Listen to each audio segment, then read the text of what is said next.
Nós tivemos um pequeno problema técnico, já resolvemos e voltamos à nossa aula.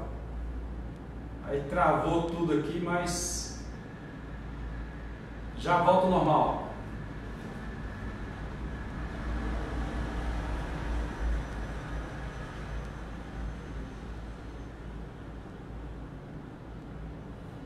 Muito bem. Então a arqueologia do Novo Testamento ela se difere da arqueologia do Antigo Testamento até por questões políticas. Jerusalém sempre foi Jerusalém, só que a Jerusalém do Antigo Testamento é uma Jerusalém pequena, que ela vai saindo ali da cidade de Davi e vai subindo sentido o planalto onde ela está estabelecida no Novo Testamento. Por isso que quando nós estudamos temos que fazer essa diferenciação. Por exemplo, no Novo Testamento não tinha toda a expansão, no Antigo Testamento não tinha a expansão que está no Novo, com o Império Grego e com o Império Romano, as grandes obras, anfiteatros e coisas do gênero. Então, quando nós estudamos os costumes mudam também, né? Temos 400 anos aí de silêncio profético, onde no início dos 400 anos, ou antes dos 400 anos, 70 anos o povo foi para o cativeiro babilônico. Quando retornam do cativeiro, eles voltam com um costume diferente. Então, há uma necessidade de se estudar a arqueologia do Antigo Testamento e a arqueologia do Novo Testamento. No Novo Testamento há também várias provas arqueológicas que confirmam os relatos do Novo Testamento. A sinagoga de Cafarnaum, onde Jesus curou um homem de um espírito imundo e entregou o sermão sobre o pão da vida. Então é neste local que você está vendo aqui na tela que Jesus foi à sinagoga e tinha um homem dentro da sinagoga possesso. Nós já trabalhamos aqui no trimestre passado sobre este assunto. Então é nesse local e a arqueologia auxilia neste sentido, mostrando, né? A arqueologia do Novo Testamento, a casa de Pedro em Cafarnaum, onde Jesus curou a sogra de Pedro. Alguns até chamam de a casa da sogra de Pedro. Este local existe. E os costumes lá em Israel, quando os turistas chegam, aqueles que acompanham os turistas, os guias turísticos, levam justamente nesse local, comprovando que ali foi a casa de Pedro. Pedro era um pescador, tinha uma certa condição financeira porque tinha, digamos que uma rede pesqueira, uma empresa pesqueira, digamos assim, porque enquanto uns pescavam de vara, Pedro pescava com barco. Então tinha um poder maior de comercialização, de venda, de apresentação, de distribuição de peixe, de pescados, né? Então, neste sentido, não lógico comparando com o empresário de hoje, mas Pedro, neste sentido, era um empresário. E aí está a casa de Pedro. Continuando, nós temos aí o Poço de Jacó, onde Jesus falou à mulher samaritana. Ainda existe dentro de um complexo de paredes de um mosteiro ortodoxo grego. O poço existe, em volta do poço foi criado algo, mas o poço existe. O poço está lá no mesmo local, foi ali onde Jesus teria conversado com a mulher samaritana. Existe um outro livro, também da Edições Paulinas, um livro católico. O problema dele é que eles querem colocar alguns locais como sendo locais que não existem na Bíblia Sagrada. Por exemplo, o local do nascimento de Jesus, lá na Igreja da Natividade, o local da Ascensão de Maria. Esses locais não existem na Bíblia Sagrada, esses fatos não ocorreram. Mas outros acontecimentos eles relatam com perfeição. O Muro das Lamentações, vários locais que tiveram alguns poços em Jerusalém. Então é interessante você estudar arqueologia por este fim, para você ter uma noção. Você que nunca foi lá, quem foi, meus parabéns. Vários irmãos sempre vão a Israel, agora mesmo, daqui a poucos dias haverá uma nova caravana saindo, o pastor Dejavan também irá nessa caravana, Deus abençoe, leve em paz, traga em paz, mas pessoas como eu, que nunca esteve lá, precisam se valer dos livros para fazer uma compreensão, tá bom? Para ter uma melhor compreensão do assunto e creio que você deveria fazer o mesmo. No Novo Testamento nós temos aí o tanque de Betesda em Jerusalém, onde Jesus curou o homem paralítico. Jerusalém tinha várias portas e dentro dessas várias portas também tinha vários poços. Inclusive cada poço desse ficava próximo de uma porta, porque em época de guerra eles costumavam jogar dardos inflamados, ou seja, flechas pegando fogo. nas portas de madeira. E essas portas pegavam fogo e com os poços bem do lado, ficava fácil para que esse fogo fosse apagado. Como também aqueles que vinham das suas grandes caravanas, ao chegar na cidade sedentos, eles fariam uso ou se saciariam nestes poços. E um deles é o poço de Betesda. Aqui está na Bíblia Thompson, um mapa de Jerusalém. Deixa eu ver onde é que está o tanque de Betesda aqui. Betesda. Olhando rápido assim, eu não estou encontrando ele. Tá, Palácio de Herodes, Essênios, Betesda, pronto. Aqui está o mapa de Jerusalém.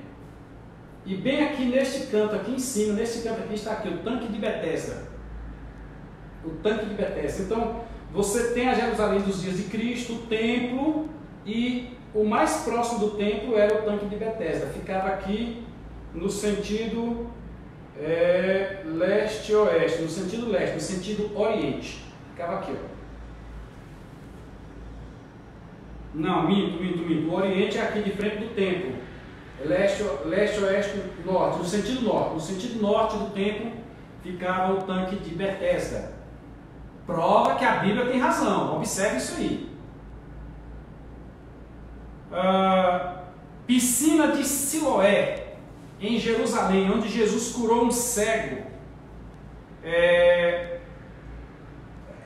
interessante você ver o texto bíblico. Aqui você comprova as pedras, você vê as crianças que estão ali dentro d'água, né? Você tem noção de como era naqueles dias. Aquele calçamento ali foi feito pelo Império Romano. O Império Romano deixou esta sua participação para a história. Nós temos aqui agora, ainda no Novo Testamento, o Tribunal de Corinto, onde Paulo foi julgado. Muito forte isso aqui. Ficava numa plataforma mais alta e a baixa população assistia o julgamento. Paulo foi julgado em Corinto. Nós temos aqui o Palácio de Herodes em Cesareia, onde Paulo foi mantido sob guarda. Paulo ficou em Cesareia é uma cidade portuária, por 2 ou 3 anos preso. Está aqui o relato. No segundo ponto da lição, nós vamos falar agora sobre grandes impérios que existiram, que ainda hoje têm seus resultados, seus reflexos na humanidade, né? A história, relatos bíblicos dos grandes impérios. A história confirma, entre outros textos, a revelação que Daniel recebeu de Deus quanto ao sonho de Nabucodonosor e sua interpretação, como registrado em Daniel 2. Segundo está lá em Daniel, o rei Nabucodonosor teve um sonho, perturbou-se à noite e esqueceu o sonho. Alguns dizem que ele não esqueceu, mas a Bíblia diz que ele esqueceu. Pela manhã ele queria o sonho, e não queria só o sonho, queria o sonho e a interpretação. E Deus deu capacidade a Daniel, diante de todos os outros que lá estavam, sátrapas, magos, encantadores, adivinhadores, etc., que Deus revelou a Daniel o sonho do rei. E o sonho do rei era uma estátua muito grande, com cabeça de ouro, braços e tórax de prata, os lombos de cobre e as pernas de ferro e os pés de ferro com barro. E Daniel revelou ao rei então, que segundo o que Deus dissera, cada uma das partes da estátua representava um império. E estes impérios que Daniel registra, eles existiram. Prova que a Bíblia tinha razão. Vamos à frente. Relato dos grandes impérios. Aí nós temos o ouro, que é Babilônia, a prata, Medo-Persa, o bronze, que é a Grécia, o ferro, que é Roma, e os pés de ferro com barro, que é a Europa moderna. Item 2.1. Primeiro império aí é o Império Babilônico e a Bíblia. A Grande Babilônia descrita na Bíblia é comprovada pela história secular. Em 586 a.C., os exércitos babilônicos destruíram Jerusalém e levaram os sobreviventes para a Babilônia. Livro de Salmos 137, versos 8 e 9. vai falar do retorno deles de Babilônia. O Salmo 137 registra quando eles retornaram de Babilônia. Ainda sobre o Império Babilônico, em cumprimento à palavra profética de Deus, lá em Jeremias 25:11, Jeremias 29:10, juntamente quando o exílio de 70 anos de Judá estava para terminar, Jeremias registrou que eles haveriam de ir para o cativeiro e que passariam 70 anos no cativeiro e que depois retornariam do cativeiro. E assim aconteceu. Em 3 levas foram levados ao cativeiro e em 3 levas retornaram do cativeiro. A primeira leva de retorno do cativeiro foi sobre Zorobabel e a última leva do retorno do cativeiro foi com Esdras. Um abraço ao meu amigo Sansão, um abraço ao Antônio Carlos Guimarães, Deus abençoe vocês. Conforme nós vimos na figura da estátua, eu vou colocar a estátua aqui novamente. Depois do Império Babilônico, nós temos o Império Medo-Persa, que é a parte de prata dos braços. E sobre o Império Medo-Persa nós vamos comentar agora. A Bíblia descreve que o rio Eufrates teria de secar-se. Jeremias 50, capítulo 50, versículo 38. O que aconteceu? Belsazar, que nós vamos falar sobre ele daqui a pouco no terceiro ponto, Belsazar recebeu a notícia que do lado de fora do palácio de Babilônia, da grande Babilônia, cidade com 130 quilômetros de muro, de comprimento de muro, com mais de 110, 120 metros de altura, com uma largura de mais de 20 metros, uma coisa extraordinária. Os cavalos corriam com suas carruagens em cima do muro. Uma cidade que da parte interna eles tinham condição de manter-se fechada por anos a fio, pois eles tinham tudo dentro de Babilônia. A Babilônia que tinha os jardins suspensos. Quando chegou a notícia para Belsazar que os exércitos estavam lá de fora querendo invadir a cidade, Belsazar então manda reunir todos os sábios, manda reunir todos os importantes do império, trazem mulheres, manda buscar os utensílios do templo que eles buscaram lá em Jerusalém, do templo do Senhor, templo de Salomão, e faz agora uma grande festa, como quem diz, que nada, vamos folgar, esse povo aí fora não tem influência não consegue entrar aqui não. Aí no momento em que eles estão nessa festa, diz-nos a Bíblia Sagrada que uma mão apareceu escrevendo na parede, escreve Mene, Mene, Tekel, Facim, que traduzido é: medido foste em balança fiel e achado em falta, desde agora o teu reino será tirado e entregue a outro. Lembremos que lá em Isaías, Deus profetizou acerca de Ciro. Pois bem, quem governava o povo neste momento era Ciro. E Ciro então desviou o curso do rio Eufrates, que passava por dentro de Babilônia. Babilônia foi construída de forma que o rio Eufrates ficou dentro dela. Quando Ciro então desviou o curso do rio, por onde o rio passava ficou vago, ficou vazio. Os exércitos então entraram por essa abertura e enquanto eles estavam festejando, os exércitos tomaram a cidade de dentro para fora e quebraram os ferrolhos e romperam todos os obstáculos, conforme está registrado lá no livro de Isaías. Baixaram o nível das águas, obtiveram assim acesso à cidade através dos seus portões e venceram a cidade. Nós temos mais uma vez a Bíblia confirmada pela arqueologia. Vamos para o terceiro império, que é o Império Grego e a história bíblica. A Grécia aparece nas profecias bíblicas. Daniel fala sobre a Grécia. Depois dos braços, nós temos a parte da cintura, onde ela é de cobre ou de bronze, como dizem alguns, e ali representam os gregos. A Grécia aparece nas profecias bíblicas. Além disso, o Novo Testamento traz várias referências à influência grega. Então, a Bíblia não registra o período dos gregos. A Bíblia não registra, não tem lá a história dos gregos. Mas a Bíblia fala lá por intermédio de Daniel que viria o Império Grego.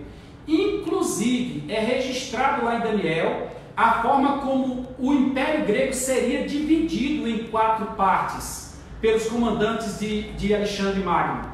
A Bíblia não fala de comandante de Alexandre Magno, mas fala de um chifre grande que seria dividido em 4 chifres menores. Inclusive, a Bíblia vai fazer registro a um outro chifre que surgiu, que se refere ao Antíoco Epifânio IV, que foi uma desgraça, literalmente falando, para o povo judeu naquela época.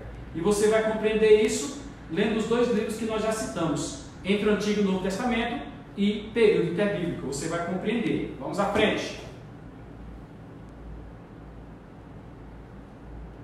Por exemplo, havia um grupo de 10 cidades helenísticas chamadas Decápolis. Esta Decápolis está registrada nas páginas do Novo Testamento. Essa Decápolis surgiu pelo Império Grego, e o Império Grego foi registrado lá atrás por Daniel. A Bíblia menciona essa região algumas vezes e sua existência é comprovada pela história e por impressionantes ruínas de teatros, anfiteatros, templos e salas de banho. Tudo está registrado na Bíblia. Então como é que você não acredita na Bíblia Sagrada? Se nem os livros que surgem atualmente, ou os livros mais conceituados de 200, 300 anos atrás, 2, 3 séculos atrás, eles só confirmam a veracidade da Bíblia Sagrada. Vamos ao terceiro ponto: provas biográficas dos relatos bíblicos.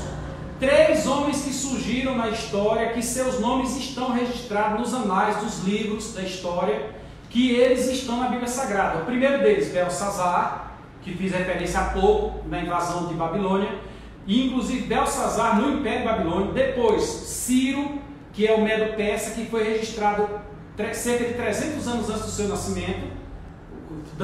Isaías falou de Ciro. E depois Alexandre o Grande, que não está nas páginas da Bíblia Sagrada, mas que foi profetizado em Daniel 2. Os relatos bíblicos de personagens importantes da história têm sua existência confirmada pela história secular. A história secular só confirmou o que diz a Bíblia. Belsazar existiu, Ciro existiu, Alexandre existiu. Vamos lá, Belsazar.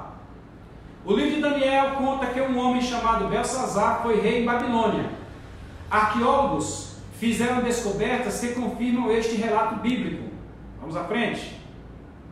Arqueólogos descobriram vários cilindros de argila, como este que você vê na imagem, nas ruínas de Ur, na Mesopotâmia. Em um dos cilindros incluía uma oração feita pelo rei babilônico Nabonido a favor de Belsar-Ussur, também conhecido como Belsazar. Ou seja, Nabonido fez uma oração por seu filho Belsazar. E a Bíblia vai dizer que Belsazar, porque muitos pensam que Belsazar era filho direto de Nabucodonosor. Não é. Naquela época, todos os que estavam abaixo, na genealogia, eram considerados filhos. Todos os que estavam acima eram considerados pais. Por exemplo, os judeus chamam pai Abraão, porque Abraão está lá em cima, certo? Então, Isaac, filho de Abraão, Jacó, filho de Isaac. Jacó é filho de Abraão, Abraão é pai de Jacó. Então, é nessa dinâmica que é feita. Desta forma, muios vão entender que Belsazar é filho direto de Nabucodonosor, quando não é. Belsazar é filho de Nabonido, e Nabonido estava neste período fora do império. Nabonido estava viajando. Leia a história secular que você vai encontrar. Nós temos a representação no livro de Daniel do urso ou da ursa que está com 3 costelas na boca. E neste momento Belsazar ficou regendo. Ele era um governador regente naquele momento, mas ele governou e foi sob o comando dele que que Babilônia perdeu o seu poderio. Louvado seja o nome do Senhor, porque a Bíblia se confirma. Depois de Belsazar nós temos Ciro, rei da Pérsia. Quase 2 séculos antes Ciro assumiu o trono, a Bíblia o menciona por nome e predisse que ele seria o conquistador de Babilônia. Livro de Isaías, capítulo 45, versículos de 1 a 3. Olha que coisa interessante. Ciro, na profecia, é chamado de pastor e ungido, identificado assim, pois se tratava de um instrumento de Deus para cumprir seu propósito para com Israel. Foi por intermédio de Ciro que, com terminado o período do cativeiro babilônico, Daniel orou, entendeu que aquele período já tinha passado, o Senhor então confirmou a Daniel que o povo voltaria, e não só que o povo voltaria, até quando o seu ungido, que é Cristo, sentaria no trono, e tudo isso está registrado lá no livro de Daniel. O anjo Gabriel veio a Daniel e trouxe esse relato, e hoje nós glorificamos a Deus quando lemos esse relato. Na história nós temos Alexandre o Grande, aquele conquistador que morreu com 33 anos de uma dor de cabeça. Alexandre foi o maior conquistador da história, e a Bíblia registra. Daniel, no capítulo 8, versículos de 5 a 8, vai falar sobre um grande chifre que apareceria. A Bíblia predisse com precisão a existência e as conquistas de Alexandre o Grande e a divisão do seu império. Como é que o império dele ficou dividido? Os seus comandantes. A nossa lição ela faz referência, e eu fiz questão de grifar aqui esse período para poder mostrar para você. Os comandantes dele foram Lisímaco, Cassandro, Seleuco e Ptolomeu. Lisímaco, Cassandro, Seleuco e Ptolomeu. Eles dividiram o império de Alexandre em 4. Uns ficaram lá no Egito, outros ficaram na Ásia, lá em Jerusalém, em Canaã. Outros ficaram lá para a região de Babilônia, e outros ficaram lá na região da Europa. Então eles dividiram o império de Alexandre. Alexandre levou a Grécia a se tornar a quinta potência mundial na história bíblica, e com o tempo ficou conhecido como Alexandre o Grande. Quais são essas potências mundiais? Nós temos o Egito, nós temos Babilônia, nós temos Medo-Persa, e nós temos o grego, mas tem uma outra potência que estou passando nesse momento aqui. Não lembro qual é a potência, a quarta para completar a quinta potência. Continuando sobre Alexandre. A Bíblia declarou que romano, ela é a quinta potência, porque tem o Império Romano também.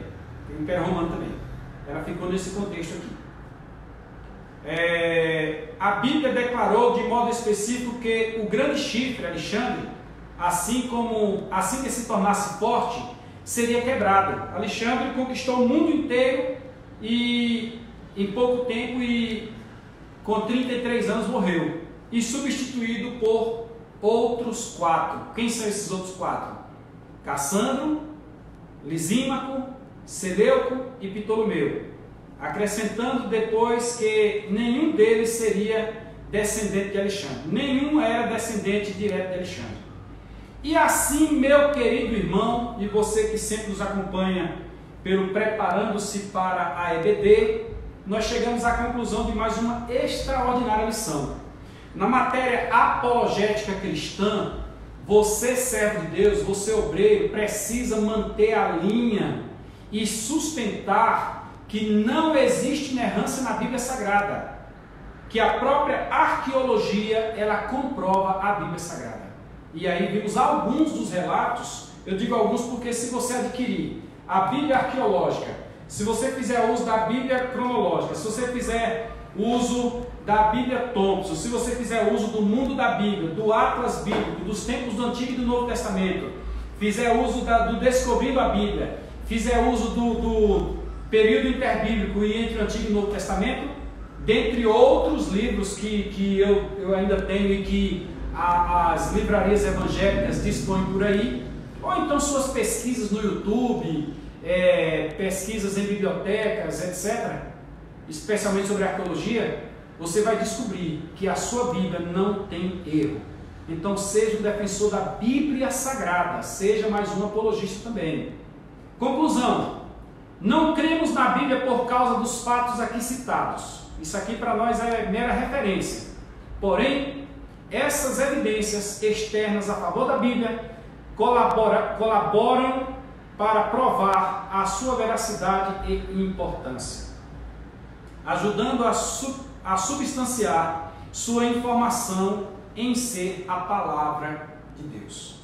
Sua afirmação em ser a palavra de Deus. Então Deus te abençoe e continue nos acompanhando. Daqui a pouco esse vídeo ele vai ter 2 partes, primeira e segunda parte, porque nós tivemos um probleminha técnico, mas daqui a pouco esses vídeos estarão no YouTube e certamente você poderá ser abençoado. Abençoe outros irmãos também que precisam de um conteúdo dessa natureza. Deus abençoe o presbítero Ademir Borges, meu amigo, o Borjão.